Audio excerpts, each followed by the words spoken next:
Bette Morisot was a French impressionist painter who lived in the 1800s, lived and worked in the late 1800s. And she survived the siege of Paris, which was violent and traumatic. And she saw a lot of death, a lot of chaos. But she survived it. She had been a painter before then, but she really committed to it afterwards. And she had an older sister, Edma, who was also a painter. Again, it's pretty unusual in that time that there were to both be women artists, but they were. But her sister was going to pursue a more traditional life, get married, so on, settle down, but not so much Bet. And she wrote a letter to her sister saying, essentially, I got to do this. I got to do this. I can't not do this now. I'm just going to commit to it, and this is going to be my life. And it was an answer to the question of when are you just going to get married and settle down and do what women did in the 1800s. And it struck me that perhaps her experience with the siege had influenced this decision. Um, that facing so much death, so much violence, the threat of her own death, she may have been compelled to ask, what is life about anyway? I've only got one of these. Let me use it. Maybe. Or maybe she just had an epiphany about art. But when I heard that story recently, when I interviewed Sebastian Smee, the art critic who wrote a book about it, Paris in Ruins, great book, check it out. But after he told me that story, I thought about Jon Stewart, who I saw interviewed once, and he was talking about life of the comedian, and he had told the story of like when someone had asked him, when did you make it? And he said, I made it the moment I decided this was it. This was what I was doing. This was all I was doing. There was no plan B. That's when I made it.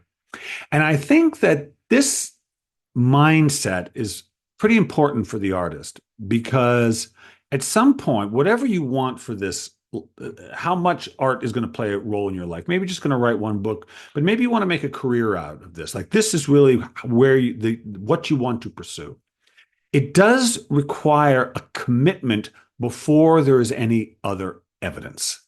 No evidence of success usually, but you have to commit to it first.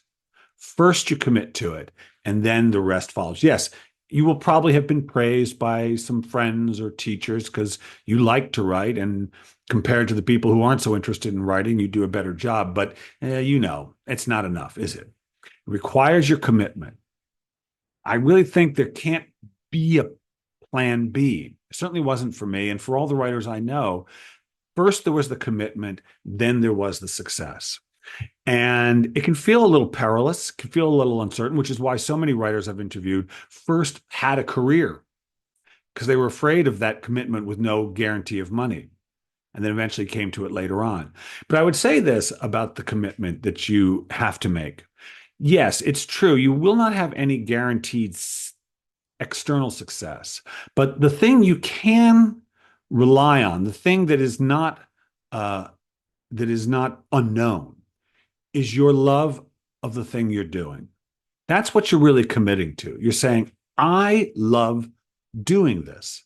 I enjoy it. I feel fulfilled. Yes, it's not always easy. Yes, I'm confused sometimes. Yes, I don't know where the stories are always going. And yes, I get rejection.